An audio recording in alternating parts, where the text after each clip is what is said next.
O nosso bate-papo de hoje é com o professor da Unesp de Botucatu, Danilo Moretti Ferreira. Há 18 anos, ele desenvolve pesquisas sobre a Síndrome de Williams.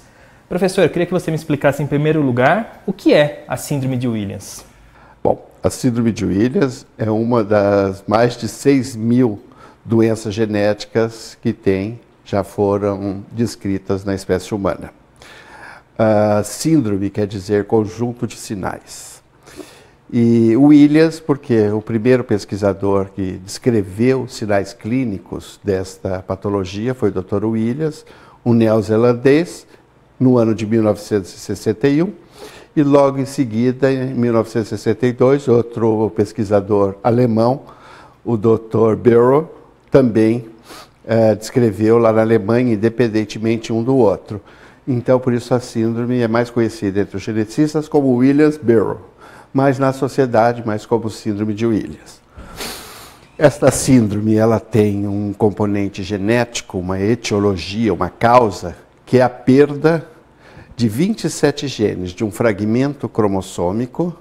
No cromossomo número 7 se perde 28 genes. Cada gene é responsável por uma característica. Hoje nós já sabemos, pelo menos, 10 genes o que eles fazem. Tem 17 que a gente ainda precisa descobrir, então temos muito ainda que pesquisar.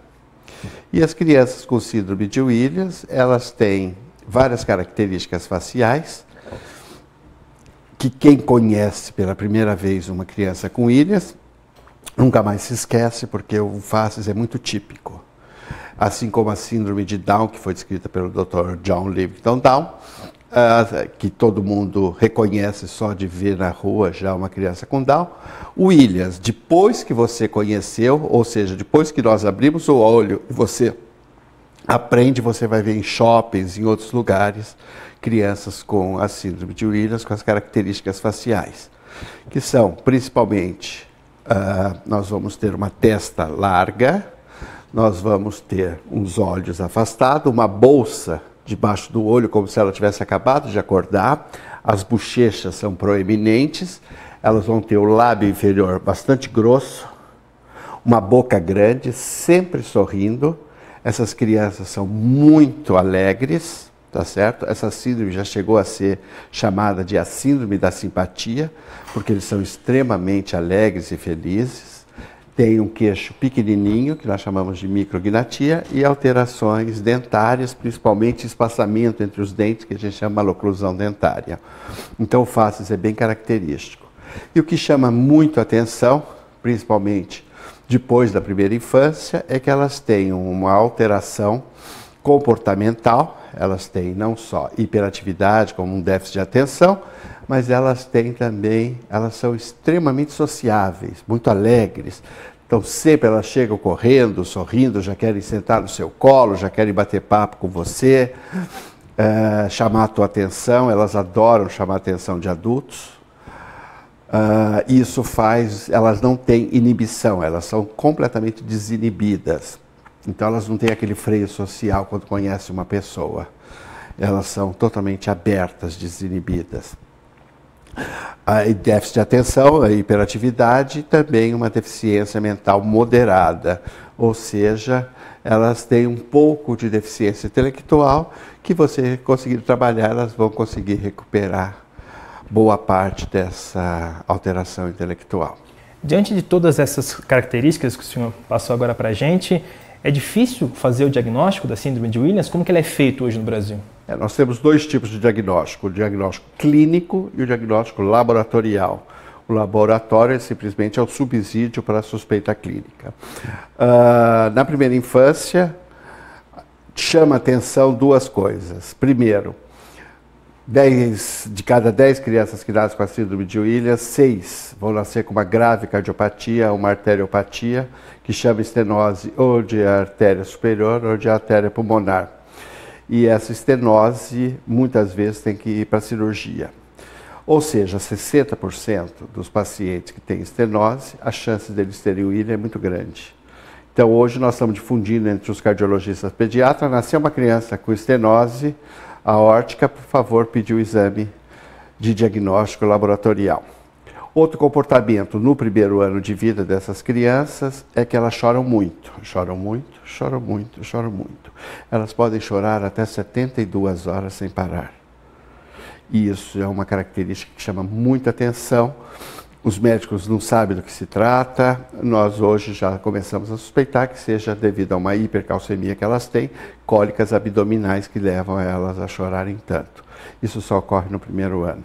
Depois do primeiro ano elas não têm. E mais para frente, passou o primeiro ano, ela vai ser uma criança praticamente normal, brincalhona, toda alegre. Só que quando ela chega na escola, ela tem déficit de atenção e déficit de aprendizagem. Então, isso chama a atenção da professora.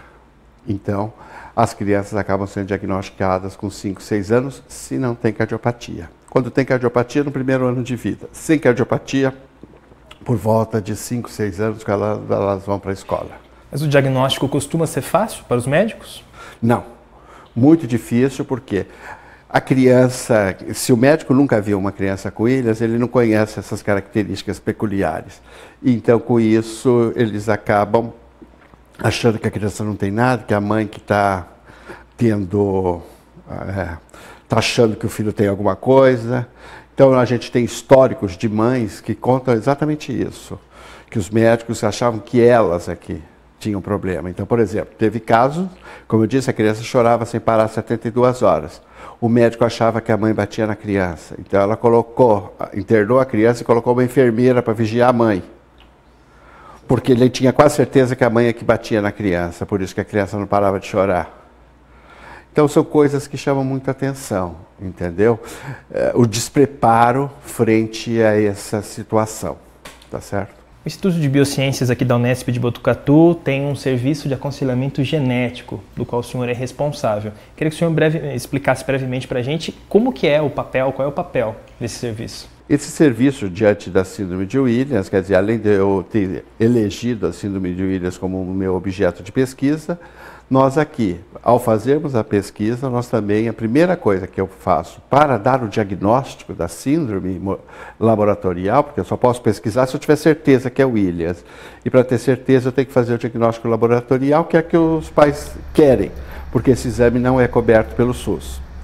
Então, eu tenho recursos que vêm de projetos de pesquisa, quer com a FAPESP, quer com o CNPq, que me dão esse recurso para fazer esses exames. Então, a primeira coisa que a família recebe ao se predispor a participar da pesquisa é o diagnóstico de citogenética molecular, que é o teste ouro para o diagnóstico da síndrome de Williams. E nós fazemos isso aqui já há muitos anos. Nós já temos no nosso serviço aqui registrado conosco mais de 350 pacientes com síndrome de Williams, uma das maiores amostras mundiais. 7 de novembro é o Dia Estadual da Síndrome de Williams. Queria perguntar para o senhor por que tem esse dia e esse dia ajuda a dar essa visibilidade que a doença tanto precisa? Sim. A Associação Brasileira de Williams está fazendo um movimento em vários estados e também a nível de congresso brasileiro para termos o Dia da Síndrome de Williams. Porque, assim como a TV Unesp está fazendo esta matéria, nós estamos tendo vários eventos no dia de hoje, em várias cidades do estado de São Paulo, difundir, não só do estado de São Paulo, mas de outros estados onde também já é o Dia Estadual da Síndrome de Williams, que é 7 de novembro. Por quê? Porque a microdeleção, a deleção dos genes ocorre no cromossomo chamado número 7. E numa parte do 7 chamado 11. Então, se você imaginar, 7.11 dá 7 de novembro. Foi por isso que os pais escolheram essa data e a Assembleia Legislativa do Estado, ano passado, promulgou a lei. Então, isso no Estado de São Paulo e outros estados também, como na Bahia, Santa Catarina, Paraná, dia 7 de novembro já é comemorado o Dia Estadual. E nós estamos agora no Congresso Congresso Nacional, com um projeto para transformar esse dia num dia nacional, e assim nós pudermos divulgar cada vez mais, pelo menos num dia que nós temos maior abrangência de divulgação dessa síndrome. Que o mais importante é divulgar para você, então, poder suspeitar e tentar um diagnóstico mandando para os lugares específicos. Tá certo, professor. Muito obrigado pela sua participação aqui no Unesp Notícias e por nos ajudar a entender um pouquinho melhor sobre a síndrome de Williams. Eu é que tenho que agradecer, que um dos papéis nossos da universidade é difundir a ciência. Então, é um prazer para nós podermos difundir e estar sempre junto com a sociedade no desenvolvimento para a par de pesquisa e levando essa pesquisa para a sociedade.